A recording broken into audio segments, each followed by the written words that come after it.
வணக்கம். சமீபத்தில் திருச்சியில் 2 பச்சிளம் குழந்தைகளை செவுத்திலே அடித்து சாவடிச்சு இல்லையா ஒரு பொம்பளை, அவளை கூட போலீஸார் கைது பண்ணி 5 வருஷம் சிறை தண்டனை கொடுத்துருக்காங்க. இப்படி விலங்குகளுக்கு எதிரான பல குற்றங்கள் நடந்துகிட்டு தாங்க இருக்குது. எல்லாமே சிசிடிவி ஃபுட்டேஜில் கவர் ஆகிறது கிடையாது. அப்படி சிசிடிவியில் கவர் ஆன இன்னொரு குடும்பத்தை பாண்டிச்சேரியில் நடந்திருக்கு. அதை பாருங்களேன்.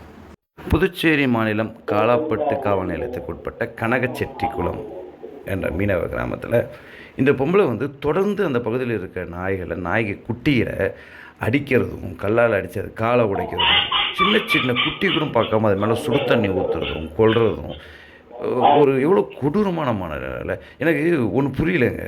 இந்த இந்த டாக் ஹேட்டர்ஸ் என்ன புறம்போக்குங்களா? என்னடா பண்ணிச்சு அந்த நாய்க்குட்டிங்களா? அவங்கள தொடர்ந்து எங்கே போகணும்னு நினைக்கிறேன். கொஞ்சம் அறிவு வேணாம் உங்களுக்குலாம், கொஞ்சம் இறக்கம் வேணாம்.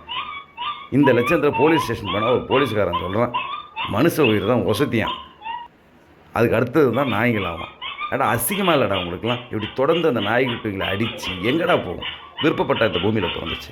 எவ்வளோ கொடூர மனம் படைத்த இந்த மனிதர்கள் சொல்கிறாங்க நாய் அச்சுறுத்தலாம், நாய் கடிக்குதான். கடிக்காமல் என்ன? ஏய் செக். ஐயோ, தன் குட்டிக்கு என்ன ஆச்சுன்னு அந்த தாய் பரிதவிச்சு ஓடி வந்தது பாரு. நீங்கள் எல்லாம் அதோட இதை